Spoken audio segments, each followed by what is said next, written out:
Hello बच्चों, क्या हालचाल? सब बढ़िया? क्या बात है। तो आज हम लोग आ जाते हैं हमारे फिजिक्स के 0.3 वर्जन में, जहां पे आप लोगों को मैं पढ़ाऊंगा पैरेलल शिफ्टिंग मेथड और साथ ही साथ मैं आप लोगों के साथ डिस्कस करूंगा एंगल बिटवीन टू वेक्टर्स। मेरे इसके प्रीवियसली जो वर्जन 0.1 है और 0.2 है उसमें मैंने आप लोगों को टाइप्स ऑफ वेक्टर्स के बारे में जरा एक्सप्लेन कर दिया था। आप उसे प्रॉपरली समझेंगे और देखेंगे।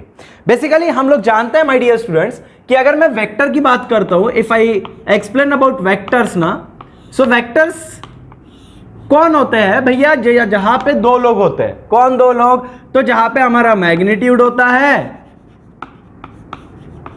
और दूसरा हमारा डायरेक्शन होता है। बहुत बढ़िया बच्चों, बहुत बढ़िया, क्या बात है। सर ये जो वेक्टर होता है, इस वेक्टर को हम लोग कैसे रिप्रेजेंट करते हैं? तो हमारा अगर मैं बात करूं रिप्रेजेंटेशन ऑफ वेक्टर की, तो मैं हर लेक्चर में आप लोगों को यही बता रहा हूं क्योंकि ये बहुत बेसिक चीज है। अगर मैं किसी वेक्टर को रिप्रेजेंट करूं, रिप्रेजेंटेशन ऑफ वेक्टर की अगर बात करूं, तो वेक्टर कैसे रिप्रेजेंट किया जाता है? अगर मैंने बोला कि मैंने किसी ऑब्जेक्ट के ऊपर फोर्स अप्लाई किया, कितना? 10 न्यूटन का, ठीक है, तो मैं इसे कैसे बताऊं? मैं बताऊंगा कि ये वेक्टर ले लो ये डायरेक्शन के साथ और इसको बोल दो फोर्स, ये ऐसा लगा दो, ठीक है। तो ये हमारे लिए वेक्टर को रिप्रेजेंट करने का एक तरीका है, इसको आप लोग ऐसा रिप्रेजेंट कर सकते हैं। कहानी समझ में आ रही? कहानी समझ में आ रही? तो भैया वेक्टर को रिप्रेजेंट करने के लिए हमें उस चीज के ऊपर एक ऐसा एरो लगाना कंपलसरी है। हमारे लिए वो वहां पे एरो लगाना कंपलसरी है, अनिवार्य है। It's okay, clear? अगर मैंने बोला मेरे पास कोई ए नाम का वेक्टर है, तो आप कैसे बनाओगे? ये ए नाम का वेक्टर और ये बन गया वो वेक्टर। क्लियर है कहानी? क्लियर है? बहुत बढ़िया बच्चों, बहुत बढ़िया। तो अभी हम लोग आगे बढ़ते हैं और हम लोग डिस्कस करते हैं कि पैरेलल शिफ्टिंग ऑफ वेक्टर क्या होता है। पैरेलल शिफ्टिंग ऑफ वेक्टर्स, ठीक है। तो basically what is parallel shifting of vector? भैया एकदम सिंपल है यार, एकदम सिंपल है।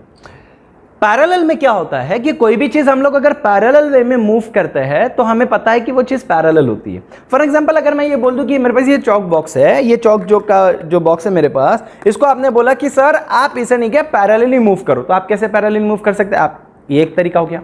सर दूसरा, मैं ऐसे मूव कर सकता हूं। सर मैं पैरेलली इसको ऐसे भी लेके जा सकता हूं, पैरेलली मैं उसको ऐसे भी लेके जा सकता हूं, पर मैं ऐसे ऐसे नहीं लेके जा सकता, ठीक है। उसके लिए ये एंगल थोड़ा सा इंक्लाइंड होना चाहिए। मतलब अगर ये एंगल इंक्लाइंड है तो मैं ये पैरेलल हो गया। मतलब सीधा है तो ऐसा ऐसा, इधर इधर, ऐसा है, ये देखो एंगल देखो कैसा है, ऐसा इंक्लाइंड है, तो ये हो गया पैरेलल शिफ्टिंग, ये हो गया पैरेलल शिफ्टिंग, ये हो गया पैरेलल शिफ्टिंग, ये हो गया पैरेलल शिफ्टिंग। कहानी समझ में आ रही है? काफी सिंपल कहानी है, मैंने ऑलरेडी आप लोगों को एक्सप्लेन कर दिया है, फिर भी हम लोग उसको दोबारा देखने वाले हैं। तो क्या सिंपल कहानी कह रही है कि अगर मैं कोई वेक्टर ले रहा हूं, if I am taking any of the vector, suppose this is my vector, is vector A, okay, और मैंने इस वेक्टर को बोला कि यार पैरेलल शिफ्ट करके बताओ, तो आप क्या करोगे? कुछ नहीं है, ये गया पैरेलल शिफ्टिंग, ये गया सर पैरेलल शिफ्टिंग, ये रही पैरेलल शिफ्टिंग सर। बहुत बढ़िया बच्चों, बहुत बढ़िया। तो मैंने क्या किया, इस ए वेक्टर को उठा के पैरेलल शिफ्टिंग से मैंने यहां पे ला दिया, तो अब मेरा ए वेक्टर यहां पे नहीं है, यहां पे नहीं है। Now this A vector is not here, it is here, this vector is here.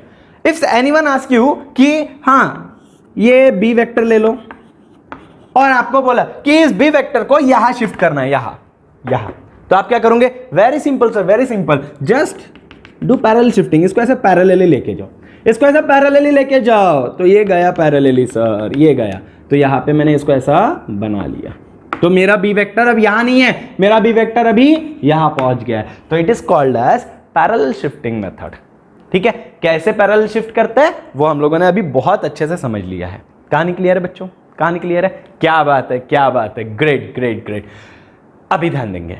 Sir हमने पैरेलल शिफ्टिंग को तो समझ लिया, सर और कौन सा तरीका है पैरेलल शिफ्ट करने के लिए? अगर आपके पास कोई और एक वेक्टर है, let us consider any another vector, चलो ए बी हो गया ना, चलो सी ले लेते हैं। सर ये सी वेक्टर है, सर इसको आपको यहां पे लाना है, तो क्या आप पैरेलल शिफ्टिंग कर सकते हैं? क्या बिल्कुल कर सकते हैं। हमें पैरेलल शिफ्टिंग कुछ ऐसी करना पड़ेगा, यहां लेके जाना पड़ेगा ऐसा, ठीक है। तो ये वाला वेक्टर मैंने उठा के ऐसा लेके गया, तो अब ये जो वेक्टर है मेरा वेक्टर सी, वो यहां पे पहुंच गया, ठीक है, ठीक है। सर मैं इसको ऐसा नीचे लेके जा सकता हूं क्या? बिल्कुल लेके जा सकते हैं आप इसको ऐसा नीचे, ये देखो लेके जा सकते हैं। बिल्कुल इजी है यार, बहुत इजी है, बहुत पांचट है। ये गया, ये है सी। क्या बात है, बहुत बढ़िया बच्चों, बहुत बढ़िया। तो this is what the parallel shifting method what we discussed right now. Okay, now we are going to discuss about the angle between two vectors, how to find the angle between two vectors. ठीक है, before that just pause your video and write all these things. Okay, thank you so much guys, thank you so much. Now मैं मिटा रहा हूं इसे, ठीक है।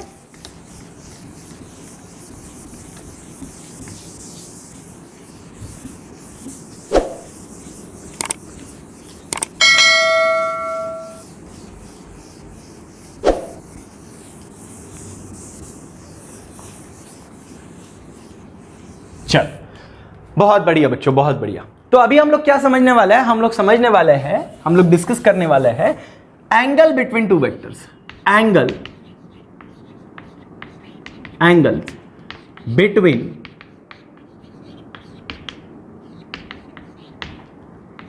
To vectors. क्या बात है सर, बहुत बढ़िया। So how to find the angle between two vectors, तो हम लोग डिस्कस कर रहे हैं इसके बारे में। तो कैसे पता करेंगे, चल इधर ध्यान दो, समझते हैं। हमारे लिए सबसे इंपॉर्टेंट कंडीशन क्या है, किसी भी चीज के बीच का एंगल निकालने के लिए, किसी भी दो वेक्टर के बीच का एंगल निकालने के लिए हमारे पास एक काफी इंटरेस्टिंग कंडीशन है। सबसे पहली कंडीशन है कि हेड से हेड मिलाओ। क्या है हमारी इंटरेस्टिंग कंडीशन, भैया हेड से हेड मिलाओ। तो यहां पे पहली कंडीशन तो समझ में आ गई। दूसरी कंडीशन कहती है भैया टेल से टेल मिलाओ। टेल से टेल मिला, रे वो गाना नहीं है क्या, ताल से ताल मिला। ठीक है, ओके। सो यहां पे क्या है, हेड से हेड मिलाओ, और दूसरा पार्ट क्या है, टेल से टेल मिलाओ। Sir what is this head and what is this tail, क्या होता है सर ये हेड और tail? Very simple my dear students, if suppose I am talking about any vector, ये मेरे पास कोई वेक्टर है। सो इन दिस केस क्या होता है कि दिस पार्ट, ये वाला part, it is called as head of vector. ठीक है, ये वेक्टर का हेड होता है। ठीक है, और ये कौन होता है, ये कौन होता है माय डियर स्टूडेंट्स, इसे बोलते हैं टेल ऑफ वेक्टर। एक बार मैं चेक कर लेता हूं कि आप फ्रेम में दिखाई दे रहा है क्या सारी चीजें। अरे बहुत बढ़िया, अच्छे से दिखाई दे रही है, क्या बात है। तो ये हो गया हेड ऑफ वेक्टर और ये हो गया tail of vector. Okay, done. अब कंडीशन क्या कहती है कि अरे एंगल किसी भी दो वेक्टर का बीच का निकालना है तो उसके हेड से हेड मिलना चाहिए या टेल से टेल मिलना चाहिए। तो एग्जांपल के तौर से समझते हैं। अगर मेरे पास कोई वेक्टर है, दो वेक्टर दिए, let us consider this is vector ए और ये है हमारा दूसरा वेक्टर बी। अब चेक करो, और इनके बीच में जो एंगल दिया है वो दिया है 60 डिग्री। क्या बात है सर, क्या बात है। Just observe here, just properly observe here कि वेक्टर ए का हेड और वेक्टर बी का हेड दोनों एक में से जुड़े हुए हैं। दोनों एक में से ऐसे कैसे जुड़े हुए हैं, तो वेक्टर ए का हेड और वेक्टर बी का हेड दोनों एक में से ऐसे जुड़े हुए हैं। इसका मतलब ये कंडीशन सेटिस्फाइड हो गई सर, हेड से हेड मिलाओ, हेड से हेड मिलाओ, ऑलरेडी मिले हुए हैं, ऑलरेडी मिले हुए हैं। तो इसका एंगल क्या होगा, so angle between vector A and B is how much? It is 60 degree. It is given already in our question. बहुत बढ़िया सर, बहुत बढ़िया। अब क्या है ना, जब हम लोग फिजिक्स की दुनिया में समझ रहे हैं सारी चीजें, धीरे धीरे उसके पीछे दौड़ रहे हैं, तो जब हम लोग किसी भी चीज का आंसर निकालते हैं वेक्टर में, ठीक है, हम लोग किसी भी वेक्टर का अगर जब आंसर निकालते हैं तो उसको हम लोग मेंशन करते हैं रिजल्टेंट के टर्म में, रिजल्टेंट। ठीक है, हम रिजल्टेंट के टर्म में मेंशन करते हैं, उसको हम लोग कैपिटल आर से डिनोट करते हैं। तो whenever you will find the answer or the angle between two vectors, do not write in this fashion, just write r is equal to 60 degree. Is that clear? Is that clear? So the resultant of this vector is r equals to 60 degree. This is what the angle between the vector. Okay? Okay, चलो sir कोई दूसरा example बताओ, any another example, so that we can understand about the tail से tail मिलाओ। भैया ताल से ताल को मिलाओ। ठीक है, सो कैसा होगा वो एग्जाम्पल, चलो देखते हैं। तो टेल से टेल मिला रहा है मतलब ताल से ताल मिला रहा है। लेट अस कंसीडर कि आपके पास कोई ये एक वेक्टर है, अगेन ए वेक्टर, और ये दूसरा वेक्टर है। थोड़ा अच्छे से बना लेते हैं यार, क्या है ना। तो ये हमारा दूसरा वेक्टर है, ये हमारा वेक्टर बी हो गया है, ठीक है। अब चेक करो, और इनके बीच में एंगल है 90 डिग्री। सर वेक्टर ए का जो टेल है और वेक्टर बी का जो टेल है वो जुड़े हुए हैं। सर वेक्टर ए का जो टेल है और जो वेक्टर बी का टेल है वो जुड़े हुए हैं, इसका मतलब हमारी ये कंडीशन सेटिस्फाइड हो चुकी है। टेल से टेल मिलाओ भैया, ताले से ताल मिलाओ, जो कि मिल चुके हैं। और ऐसा अगर है तो इन दोनों के बीच का एंगल कितना है, that is R equals to 60 degree. Sir R equals to 60 degree. क्या बात है सर, बहुत बढ़िया बहुत बढ़िया। कहानी समझ में आ रही, समझ रही है कहानी, क्लियर। चलो दूसरा एग्जांपल देखते हैं, नेक्स्ट एग्जांपल। सर अगर आपके पास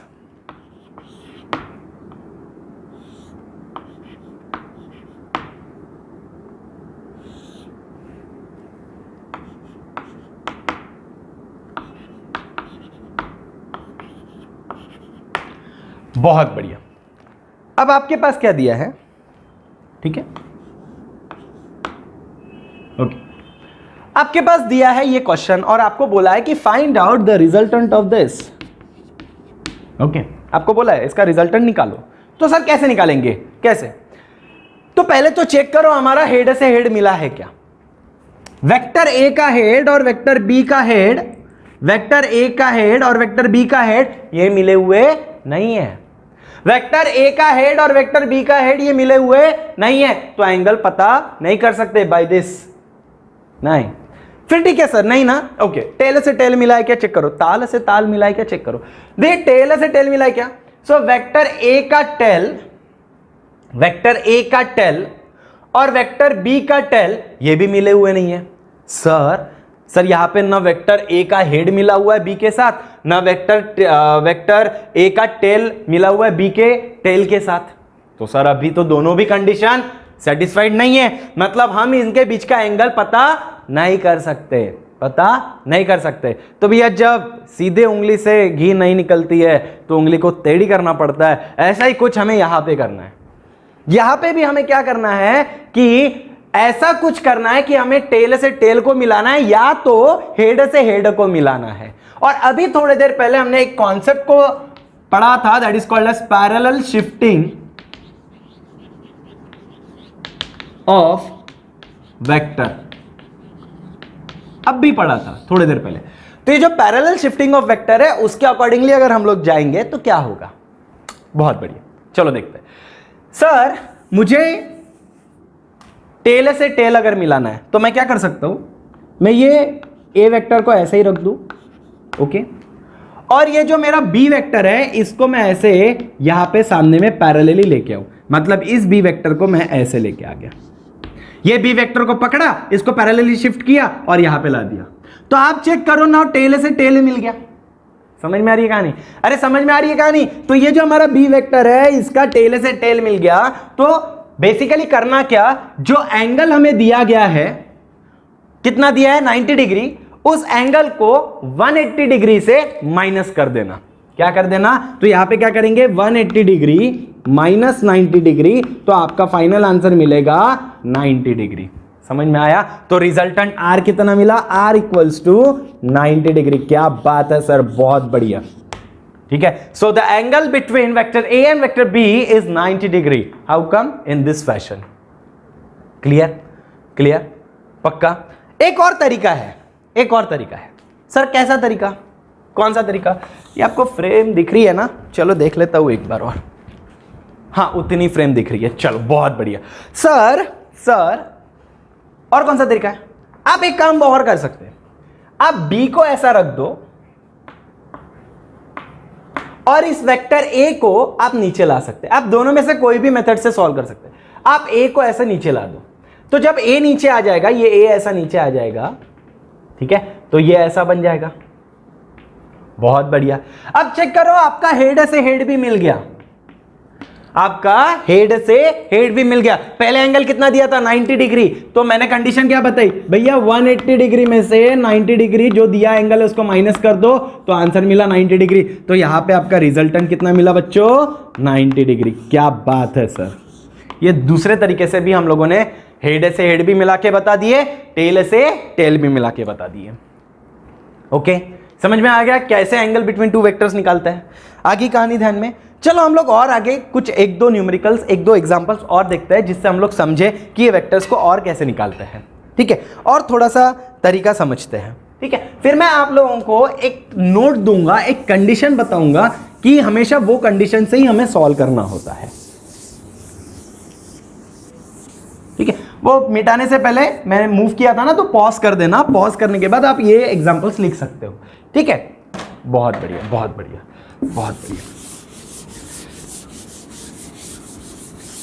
चलो सर, अगर मेरे पास ये फोर्थ वाला क्वेश्चन दिया, ठीक है, ये फोर्थ वाला, ये चौक से ले लेते, नहीं तो आप इधर कंफ्यूज हो जाओगे। हाँ,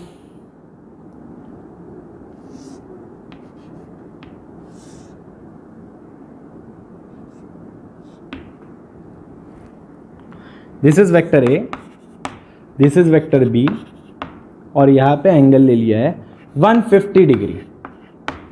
ठीक है, अब आप इसे कैसे सॉल्व करेंगे सर? चेक करो, वेक्टर ए का हेड वेक्टर बी के हेड के साथ मिला हुआ है? नहीं। सर वेक्टर ए का टेल वेक्टर बी के टेल के साथ मिला हुआ है? नहीं। अब क्या करेंगे? तो कुछ नहीं, पैरेलल शिफ्टिंग करेंगे। पैरेलल शिफ्टिंग हम क्या करेंगे, वेक्टर ए को ऐसे ऊपर लेके जाएंगे तो ये मिल गया, या तो वेक्टर बी को इधर लेके आएंगे तो ये मिल गया। कहानी समझ में आ रही? क्या करेंगे आप बोलो, आप बोलो क्या करेंगे? हम क्या करते हैं, हम वेक्टर ए को ऊपर लेके जाते हैं सीधा सीधा। ठीक है, हम वेक्टर ए को ऊपर लेके जाते हैं, तो वेक्टर ए को जब आप ऊपर लेके जाओगे तो क्या हो जाएगा, ध्यान दो, ये क्या बनेगा, ये वेक्टर ए ऊपर चले जाएगा, ये ऊपर गया यहां पे, और ये वेक्टर बी, सॉरी ये इधर वेक्टर बी, ये वेक्टर ए। ठीक है, मैंने इस वेक्टर ए को पकड़ा, ये वेक्टर बी जैसा का वैसा रखा हुआ है। ओके, और वेक्टर ए को क्या कर दिया, ऐसे ऊपर लेके गया, तो ये बन गया ऐसा। ठीक है, अब देखो टेल से टेल मिल गए, और मैंने बोला था जो एंगल दिया जाएगा, ठीक है, उसको 180 डिग्री से माइनस कर देना। तो आप क्या करोगे, 180 degree minus 150 degree that is equals to 30 degree. तो ये जो एंगल मिला आपको, ये कितना मिला बच्चों, 30 डिग्री। तो आपका रिजल्टेंट कितना बन गया है, 30 डिग्री। ओके, समझ में आ रही कहानी? पक्का 100%। बहुत बढ़िया बच्चों, बहुत बढ़िया। एक बहुत ही इंटरेस्टिंग पॉइंट को आपको नोट करना है, ठीक है, वो क्या है, नोट क्या करना है, हमेशा याद रखना, जो एंगल हम लोग निकाल रहे हैं, ठीक है, जो एंगल हम लोग निकाल रहे हैं, कौन सा, ये रिजल्टेंट एंगल दिख रहा है ना, ये रिजल्टेंट एंगल जो भी हमारा निकल रहा है वो एक्चुअली में हमारा थीटा है, एंगल थीटा है। ठीक है, हमेशा याद रखना कि ये जो थीटा एंगल है वो 180 डिग्री से छोटा होना चाहिए। चेक करो, ये 30 डिग्री मिला, 180 डिग्री से छोटा है। सर ये 90 डिग्री मिला, 180 डिग्री से छोटा है। सर ये भी 90 डिग्री मिला, 180 डिग्री से छोटा है, और 0 डिग्री से बड़ा होना चाहिए। तो बराबर है, 0 डिग्री से बड़ा है, 30 डिग्री है 0 डिग्री से बड़ा, 90 डिग्री 0 डिग्री से बड़ा, अगेन 90 डिग्री 0 डिग्री से बड़ा। तो ये कंडीशन बहुत इंपॉर्टेंट है बच्चों, ये बहुत इंपॉर्टेंट कंडीशन है। क्या है कि थीटा जो रिजल्टेंट मिल रहा है हमें एंगल, वो 180 डिग्री से हमेशा छोटा होना चाहिए और 0 डिग्री से हमेशा बड़ा होना चाहिए। चलो इतना आप लोग प्रॉपरली पॉज करके कंप्लीट कर लेंगे।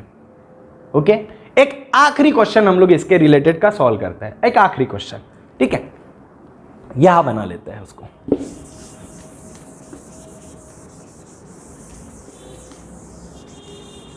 चलो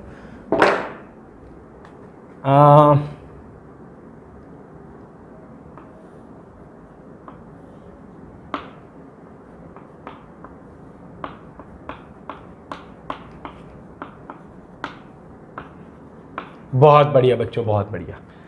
अब क्या है, इसको कैसे सॉल्व करेंगे, ट्राई करो आपके वे से, पॉज कर लो वीडियो, ट्राई करो। बहुत बढ़िया, चलो मैं बता देता हूं कैसे करेंगे। ठीक है, पॉज कर लेना और देख लेना, ट्राई कर लेना कितना आता है, और आंसर आया तो बढ़िया खुद को शाबाश के देना, यस बहुत बढ़िया। चलो एकदम सिंपल है, आप क्या करोगे, इस ए वेक्टर को ऐसे ही रख दो जैसा का वैसा, और इस बी वेक्टर को इधर ऐसे सामने लेके जाओ, तो ये क्या हो जाएगा, ये इधर ऐसे सामने आ जाएगा। ठीक है, तो ये क्या हो गया, यहां पे एंगल बनेगा, यहां पे एंगल बनेगा तो कितना निकलेगा, theta is equals to 120 degree minus 180 degree minus 180 degree minus 120 degree, so that is equals to 60 degree. कितना मिला, 60 डिग्री। तो यहां पे जो एंगल बना वो कितना बना, 60 डिग्री। तो आपका रिजल्टेंट कितना मिला, रिजल्टेंट 60 डिग्री मिला। क्या बात है सर, बहुत बढ़िया। ठीक है, तो आज हम लोगों ने क्या क्या डिस्कस किया हमारे इस वीडियो लेक्चर में, हमारे इस वर्जन 0.3 में हम लोगों ने डिस्कस किया पैरेलल शिफ्टिंग ऑफ वेक्टर, और साथ ही साथ हम लोगों ने डिस्कस कर दिया है कि एंगल बिटवीन टू वेक्टर्स को कैसे पता करते हैं। So how to find angle between two vectors. तो थैंक यू सो मच, आज के लिए बस इतना ही। हमारा नेक्स्ट वीडियो जो आएगा जिसमें मैं आप लोगों को कुछ मेथड्स बताऊंगा कि हम लोग नई चीजें सीखने वाले हैं, मतलब कि हेड टेल मेथड है हमारे पास, पैरेललोग्राम मेथड है, फिर ट्रायंगल लॉ है, तो ऐसे कुछ लॉज हम लोग समझने वाले हैं। ओके, तो आज के लिए बस इतना ही। थैंक यू, पॉज करके लिख सकते हो। Bye bye, take care, thank you.